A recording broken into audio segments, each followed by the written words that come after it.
Anak laki-laki itu dipindahkan ke sekolah baru. Tapi sekolah ini terkenal karena perkelahiannya daripada belajarnya. Saat ia masuk ke sekolah, ia melihat para siswa senior membuli murid yang lebih muda. Tapi ketika Shine datang, semuanya berubah. Saat mereka melihatnya, semuanya langsung tenang. Semua orang takut pada Shine karena terkenal pernah membunuh orang di sekolah lamanya.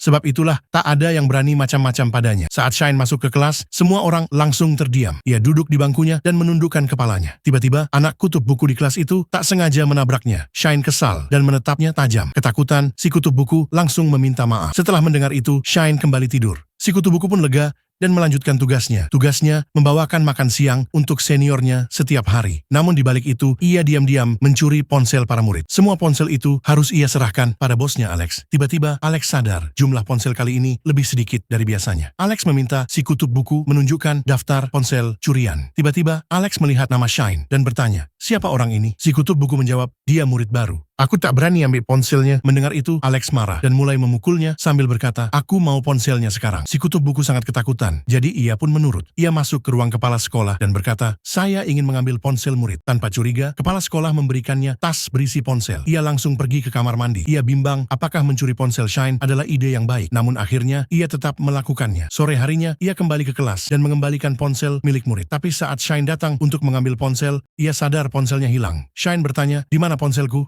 Si kutub buku menjawab, "Ada di dalam tas." Shine berkata, "Tidak ada." Kutub buku pura-pura tak tahu apa-apa dan bilang, "Aku cuma mengambilnya dari ruang kepala sekolah." Tiba-tiba, Shine melihat mulut si kutub buku terluka. Saat itu juga, ia langsung paham apa yang terjadi. Shine langsung keluar dari kelas. Saat itu juga, si kutub buku mulai ketakutan. Ia berlari mengejar sambil bilang, "Aku minta maaf soal ponselmu. Aku bisa belikan yang baru kalau kamu mau." Namun Shine hanya menjawab, "Aku sudah tahu semuanya." Lalu ia pergi. Mendengar itu, si kutub buku menyesali perbuatannya. Esok harinya, saat Shine tiba di sekolah, ia melihat Alex membuli si kutub buku. Ia langsung teringat masa-masa saat dia dibuli. Dan tiba-tiba, dia membiarkan pikiran dalamnya menguasai dirinya.